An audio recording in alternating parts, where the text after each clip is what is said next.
Well, good evening, everybody. We've got some folks joining already for Speaking of Zane, the June 6th, 2021 edition.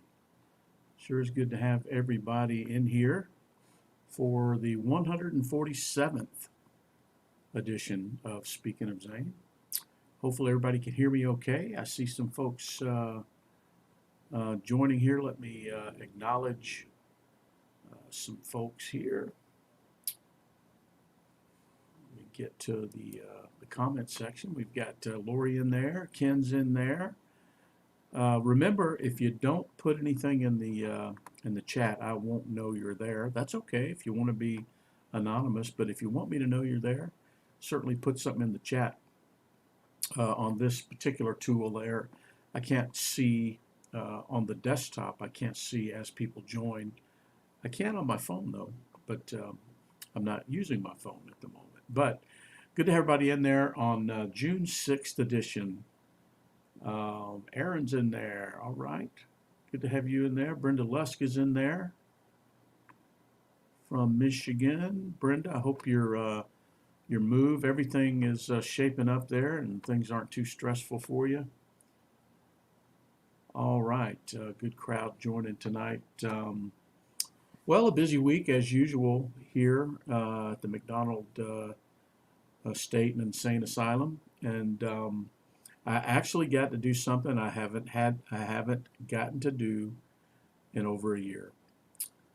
And on was it Thursday, I guess, I actually went to an Atlanta Braves baseball game. How about that?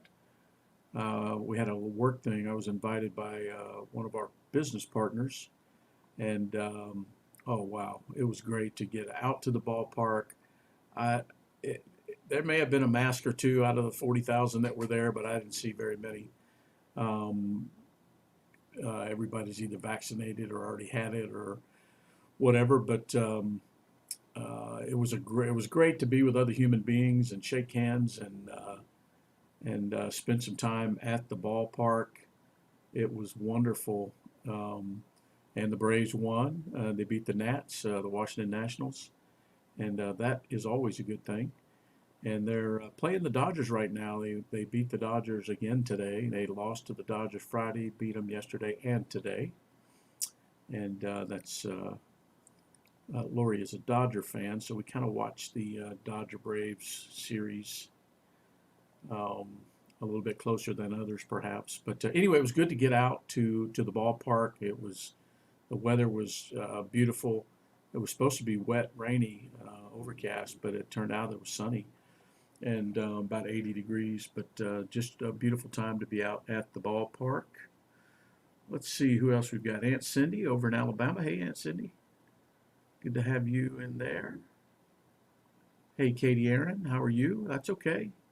Yep, Matt. I remember you saying something on Facebook about Matt being be out working, but good to have you in there. Let's see. We got a birthday. Happy birthday. Happy fourth birthday to our little grandson called Bear. His name is Bear, and he is a bear. I'll tell you what, that kid is a pistol. And he turned 4 years old today, and he is Colton and Paisley's little brother. They have two little brothers. Well, they have four brothers, but they have two little brothers, Bear and Kai. But Bear is 4 years old, and he's got the personality. He probably leads. Paisley comes in a very close second with her little sassy personality, but Bear, that kid's a crowd pleaser. But happy birthday to Bear. We can't wait to get back up there and see Abby and Will and all the kids up in Virginia. Let's see. And I forgot to mention this a couple weeks ago, and I was looking back through some things, and I realized that we had neglected to say congratulations to my friend and fellow crew dog, Amy Walton, on becoming a brand new grandmother. So, Amy, if you're out there, if you're watching the replay, congratulations. Your life is about to change. That's great stuff, Amy. All right, let's see. What else do we have? I want to welcome a new member to Speaking of Zane.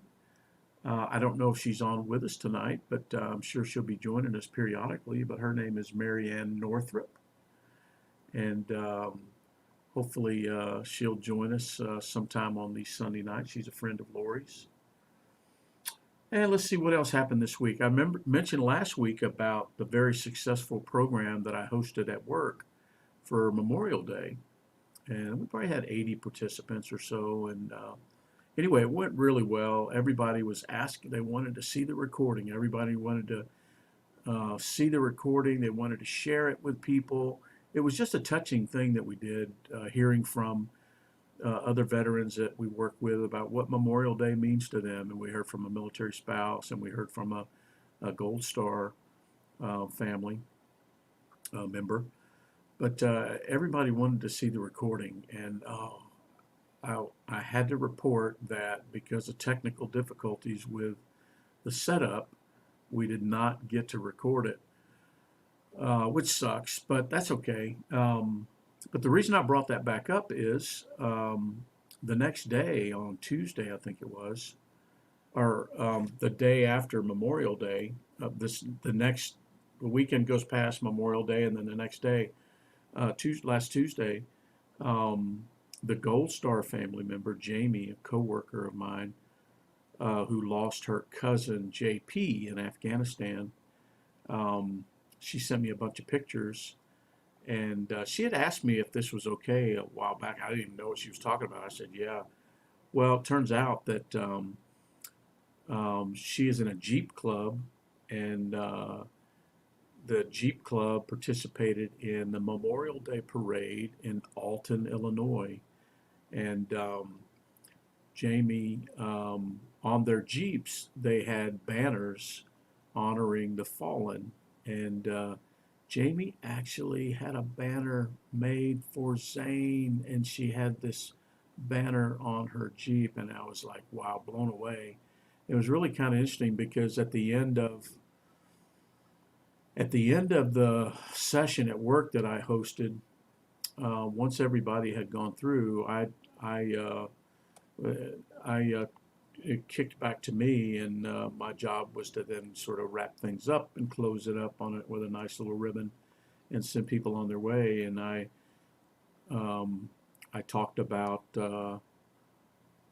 those that we lose after they come back from war, and I talked about that, and talked about Zane, and talked about if you're one of those that are struggling, get help. And I talked about checking on your buddies, check on your wingman, check on your battle buddy, check on your shipmate. And I even used one of the quotes that I often use here, and I love that I was able to share it with a broader audience. I used the Ronald Reagan quote, and I said, it seems like an insurmountable thing to help everybody, but Ronald Reagan said, we can't help everyone, but everyone can help someone, and that was kind of what I left them with. But anyway, I was blown away by the reception there, and by Jamie's including Zane in the. Well, let me show you some pictures here. I've got.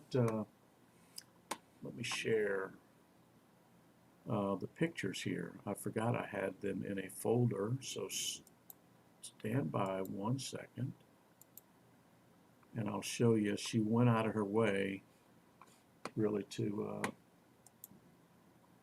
create this. Let me pull it over here,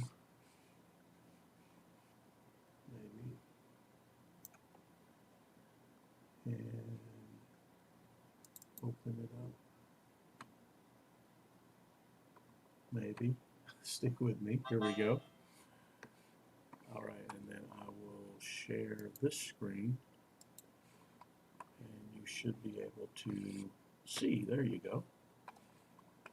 So she's got JP, her cousin, right here, and then she's got this banner honoring Zane. on her Jeep there. Just phenomenal. Let me zoom in on it there, and you can see just an incredible act there. And I tell you what, I was so blown away. Let me see if I can even make it bigger for you there. I don't make it too big. There you go. But wow, what an amazing thing for somebody to do. Just totally, unexpected that she would do that. And let me see if I can show you the other ones here. Maybe I can't until I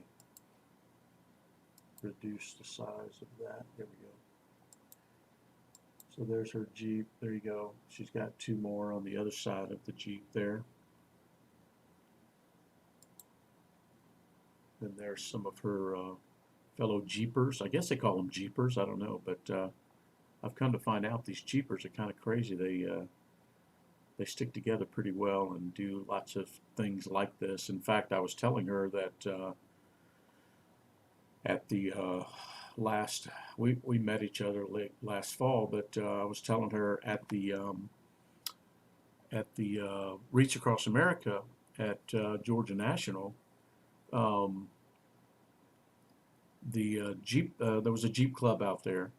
I can't remember if that was when we were placing the wreaths or picking them up, one or the other, but there was a Jeep club out there helping, and she says, I'm not surprised. So just kind of a cool thing to do, and that's in the Alton, Illinois Memorial Day Parade. And Lori knows about Alton, Illinois, because her friend Sherry from the Air Force is from Alton. I think that's right, isn't it, Lori? Isn't that right? I think that's how I remember Alton. Oh, right there you go. It's evidently one of, if not the oldest, Memorial Day parade in the country. So anyway, so that how about that for something really cool to have happen unexpectedly. So I appreciate her for that. And let's see, what else? Let's see. Oh, I'm going to mention this again a little bit later, but we are committed to the Running to Honor 5K. So we're registered for the Running to Honor 5K. Actually, I went to register today and realized that I had already registered a couple months ago, but I haven't been telling you guys really about it. But we're definitely going to be doing the Running to Honor 5K, which is the same one we did last year, that our friend Aaron Bartles heads up there in Michigan, and we're going to do the virtual version. Remember last year we had people doing it all over the country. Well, you folks are welcome to join with us. It's on July 31st this year, I believe. Hey, Daryl. Daryl's here. And so we're going to do it. I don't know exactly where we're going to do it here in town physically yet, but we'll find a place to do it. If we do it like we did last year, to be in Woodstock, we'll let everybody know about that. But if anybody wants to join us from wherever you are more than welcome. Let me share where you can find information about that. I'll share it on the same screen. There you go, July 31st. I forgot there were 31 days in July. But anyway, it's going to be hotter than the Dickens, so we'll probably do it first thing in the morning on July 31st. That's a Saturday. But go to Running to Honor. Running to Honor. You can see the. Let me put it in the copy.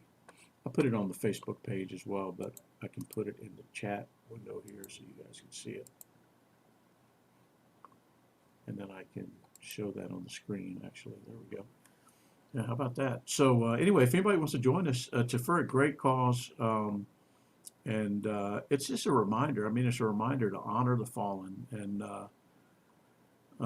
we did a couple of these last year. We'll probably do this one and the Veterans Day run that my work participates in. So we'll probably do a couple of these.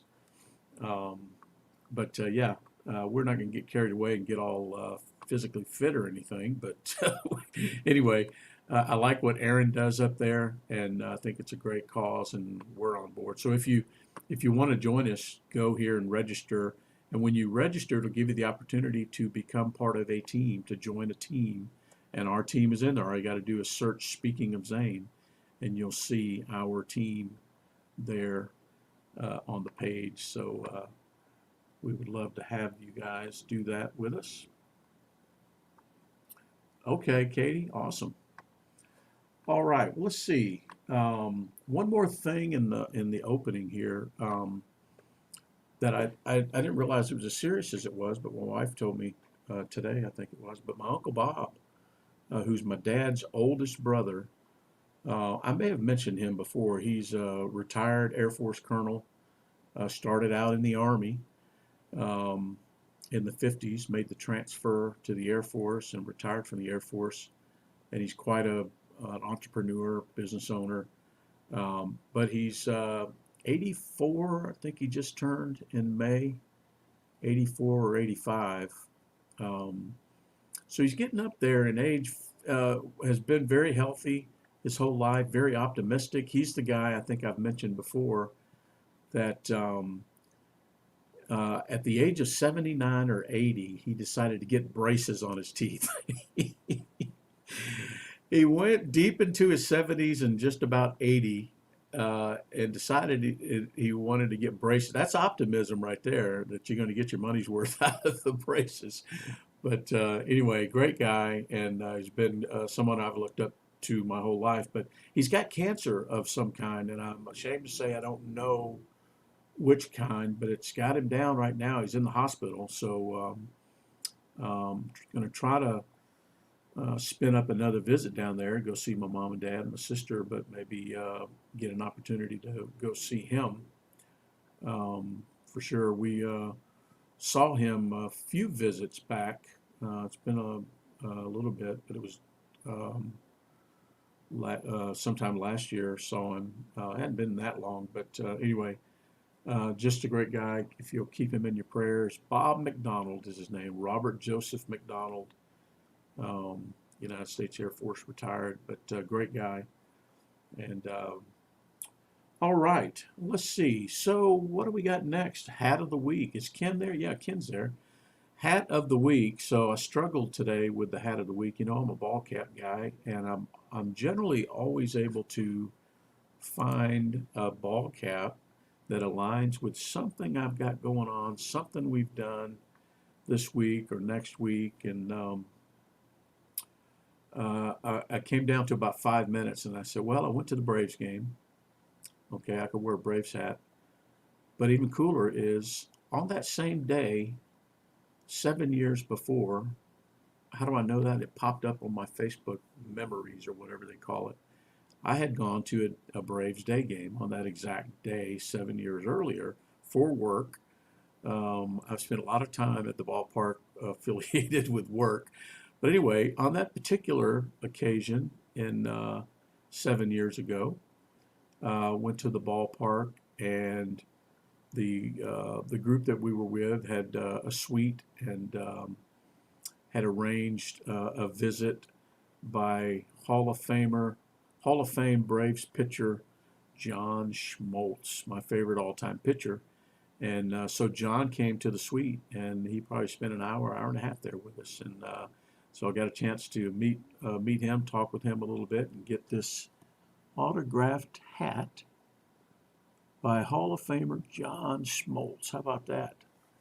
So that is the hat of the week. I need to change that here. I got to change my little crawler there, because if I don't, I'm kind of OCD that way. There we go. Save and show. There we go. That is the hat of the week. Okay, all right. I'm a baseball fan. All right, let's see what else we got here. Moving in, anybody else join? Ted Rowe joined. Hey, Ted. Ted had a birthday recently. Ted, I was all prepared to tell you happy birthday, and you weren't on that particular evening, so I'll tell you now. Ted, happy birthday. Ted's guy that I served with. Steve and Amy and Jim and I all served with Ted there. Ted lives up in New Bern. Are you in New Bern or Morehead City? I think you're in New Bern. But happy birthday to you, my friend. All right, let's see. Let's move on to this week in military history. Well, it's kind of a no-brainer.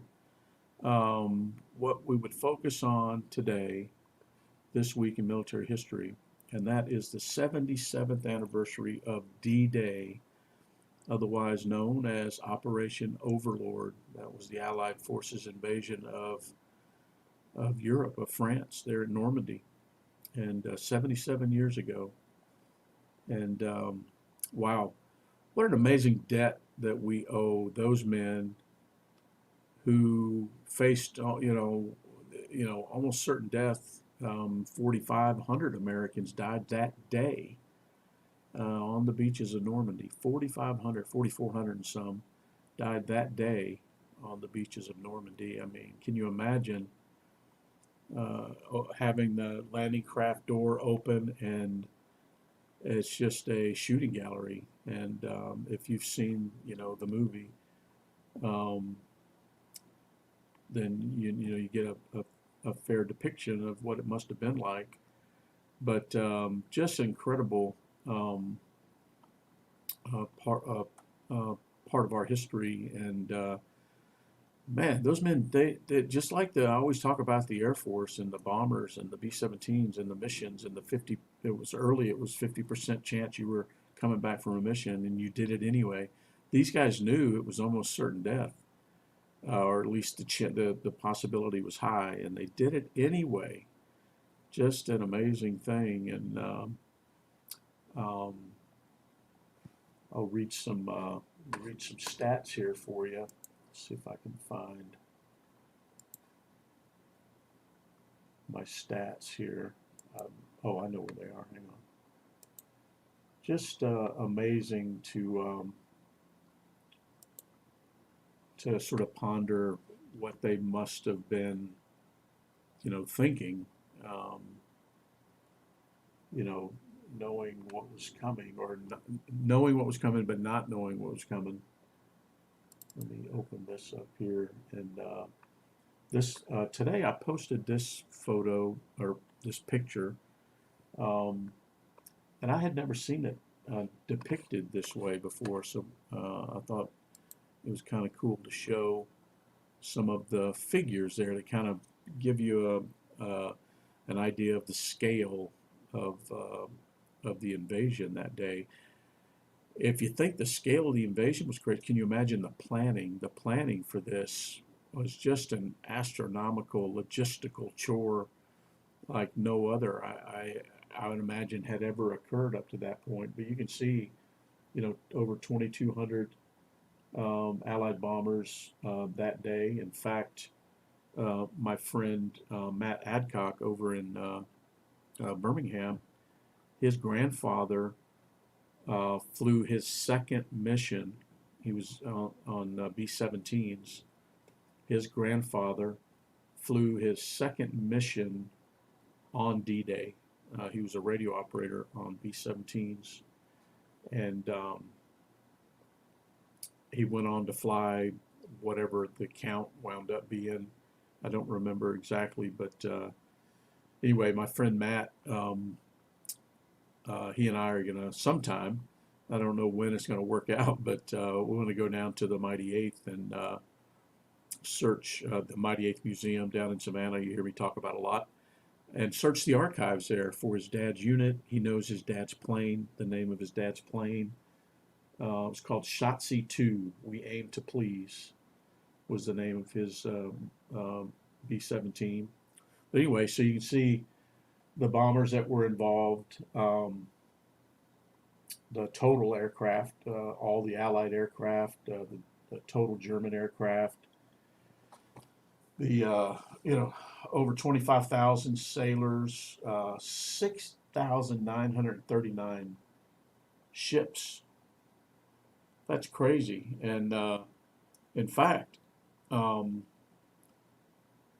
friend Matt's Matt said that his grandfather said, as they were flying across the channel, he said there were so many ships in the channel that it looked like you could walk across the channel from Britain to France. That's how many. And if you think about it, 6,900, just an incredible number. You can see some of the other figures there um, in the on that day. But just incredible to ponder the magnitude, the size of things. Of course, it was a period of time less technological, of course, and masses and numbers were how you gained advantage, or one way you gained advantage. Anyway, just crazy. Another connection to D-Day is I have a friend, Jerry McLaughlin, down in Savannah, who's been the project manager on this B-17 restoration. And in fact, he wrote a book. I guess it's been about 20 years ago now. He wrote a book chronicling the demise of his uncle on D-Day. His uncle was a navigator on a C-47. Now the C-47s were the cargo planes that carried the paratroopers. So we dropped a lot of paratroopers. You can see on here we dropped a lot of, 28, was it say 25? No, 23,400 paratroopers were dropped. Well, it was aircraft like Jerry's uncle that they used along with those gliders to drop the paratroopers. And anyway, his uncle, Lieutenant Joe Sullivan, it's his mother's brother, but they knew when they got the notification. Jerry was just a baby, but he he heard from the family that they knew bits and pieces. They got the notification, this and that, but they never knew the whole story. Well, about 20 years ago, Jerry sought out to complete the story and at least go try to figure out the circumstances of his Uncle Joe's demise, and he did a great job, and went to England, went to Germany, or not Germany, went to France, did all this research, combed through records and everything, and that culminated in the book that he wrote about 20 years ago about his uncle. You can see there, if I can get there we go. But called D-Day plus 60 years. But and I read this in just an amazing account of his uncle, who was a navigator on C-47s. But amazing, amazing men for sure. The greatest generation. Okay. Let me stop sharing that and move on. See if we have anybody else join us. Yeah, you're right, Daryl. I mean, now we're coming up on, that was 77th anniversary. So if they were 20 at the time, they would be 97 now. So we're losing them every day, of course. Okay, moving on to the Veteran Cemetery Challenge. We did have 2 visits this week. I know Daryl made his obligatory weekly visit to Jefferson Barracks National Cemetery, so we got that noted. And he was able to go there with his grandson, Daryl, who was visiting to see Wanda. And then my old Air Force buddy, Jeff Sanders, and his wife were down in Texas last week. And they stopped at the Texas State Cemetery, took a couple pics. So that's a new one for us. I don't think we've got that one on our map, which I need to update, by the way. So that's 2 visits this week, 1 new, for a total of 423 total visits to 134 different veteran cemeteries. So how about that?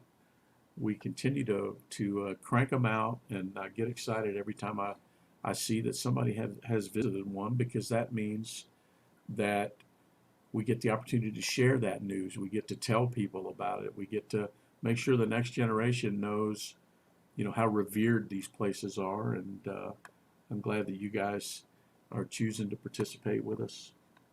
All right, and then on to the Thank a Vet Challenge. We had another good week. People are in the business of thanking veterans. How about that? I thanked a Navy vet. Oh, this is a great story. I didn't post it, but I was at the Home Depot yesterday and had to pick up some light bulbs or something. And I was in there and I had one of my hats on. I don't remember which one. And an older man, well in his 70s, saw me. And he walked right up to me. He stopped. He snapped to attention. He had a Navy hat on. Snapped to attention right here at by the checkout at Home Depot. Walked right up to me, snapped to attention, saluted me, and said, "Thank you for your service." Whoa! I was like, "Thank you, sir," and we shared a handshake, and it was just an amazing thing. I'm like, "Wow!" So that was great. So that was a Navy vet, and then Ken thanked an Army Vietnam vet. Daryl thanked an Army vet while he was out at Denny's the other day. My Aunt Paula, I didn't see if Aunt Paula's in here tonight, but if you are, Aunt Paula, hello. And Aunt Paula thanked an Army vet, an Air Force vet, a Korean War vet, and a deputy sheriff this week. So that was 4. So she got 4, but she did not beat this week's high score, and that's Lori. Lori thanked 5. Lori thanked 5 law enforcement officers this week. 5. Did I keep saying 4? Lori thanked 5 law enforcement officers this week, and something kind of cool that Lori has been doing. Let me share with you. I'll share my screen again. She had these little cards made that says, "Thank you for your service. We need you."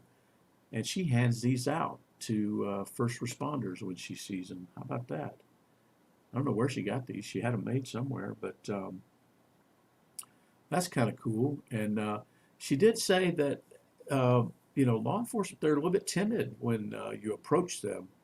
And I guess they've been forced to be timid. And I know they've got to always be on guard with things. But anyway, that's a good thing Lori's doing there with the cards. That's a great idea.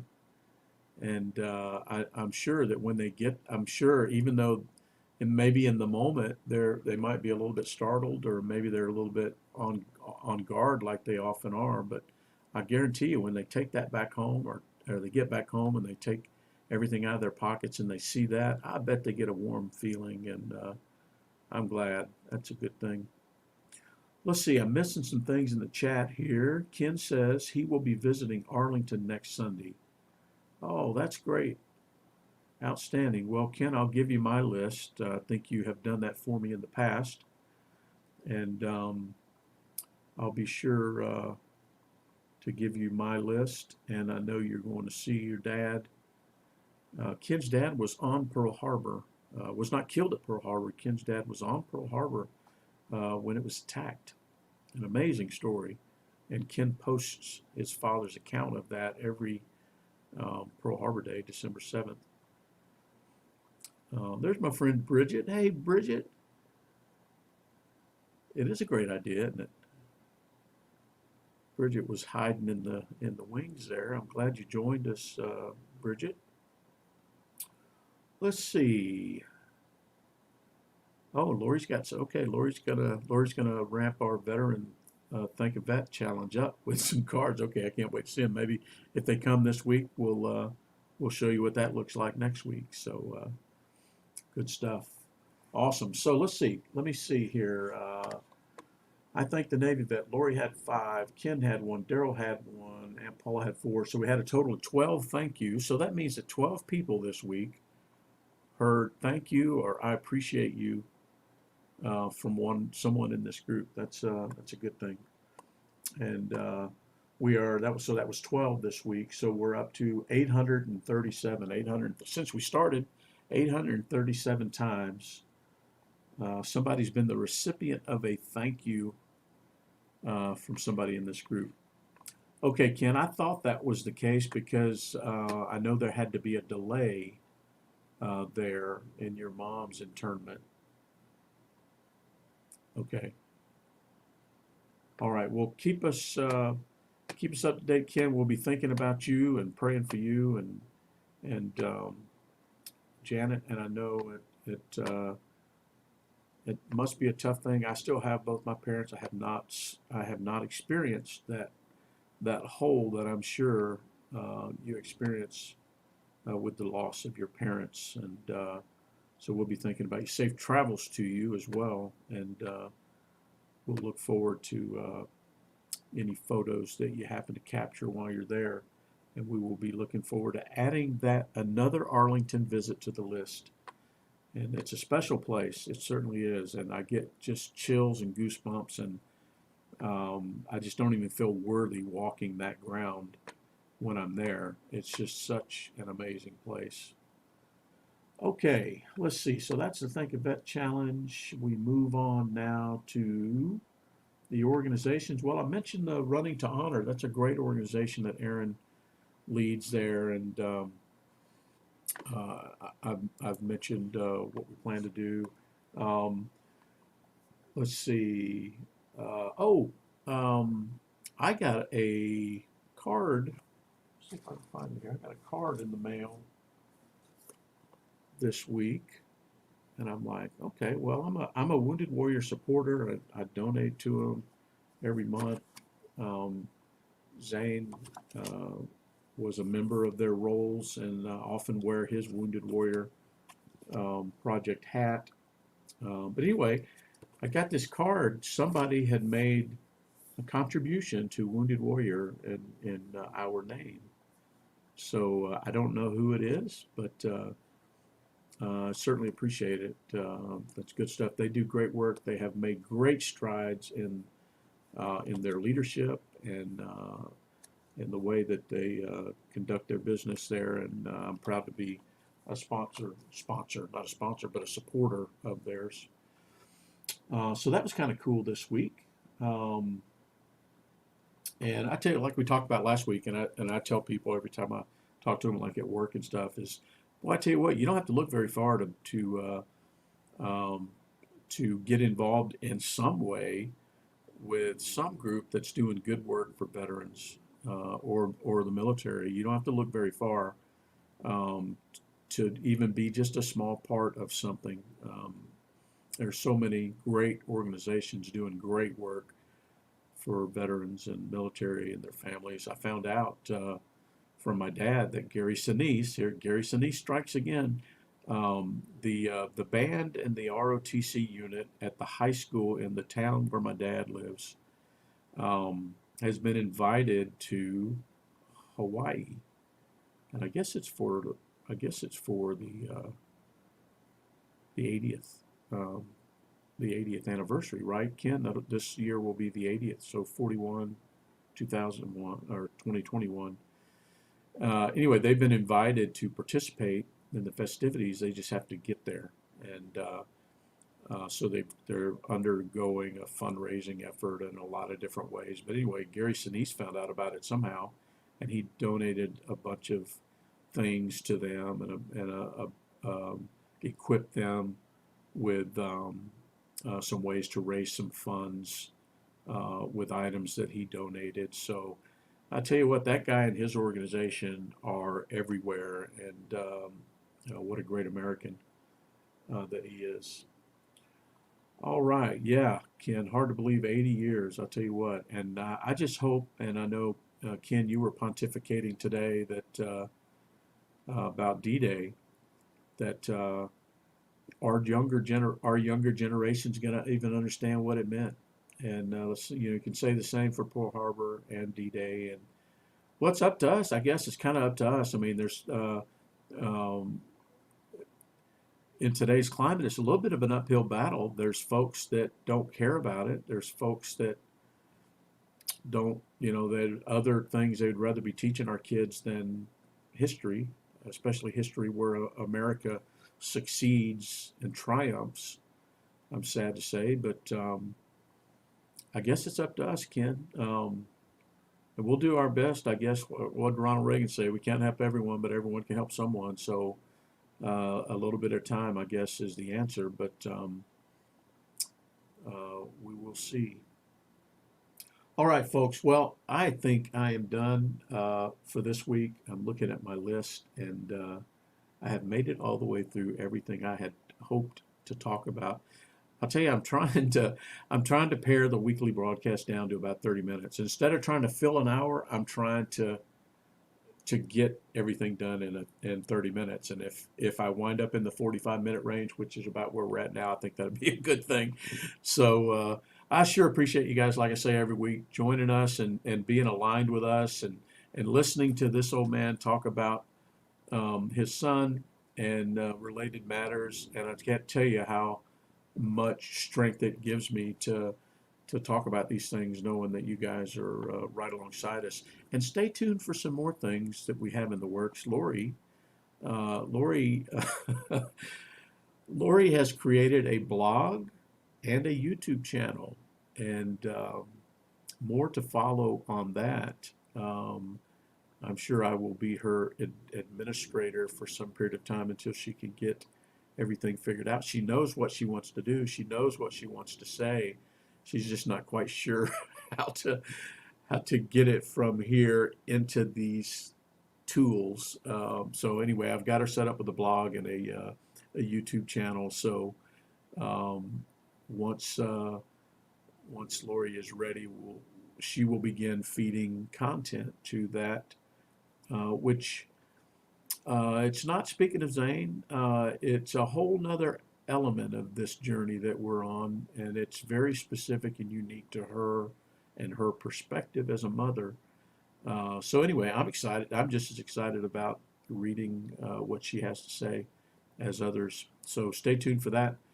But have a great week. I've got a dynamite week lined up, and myself at work, and looking forward to seeing everybody right back here next Sunday night for the 148th episode, I guess, of Speaking of Zane. Thanks, everybody. Have a great week. Make it count.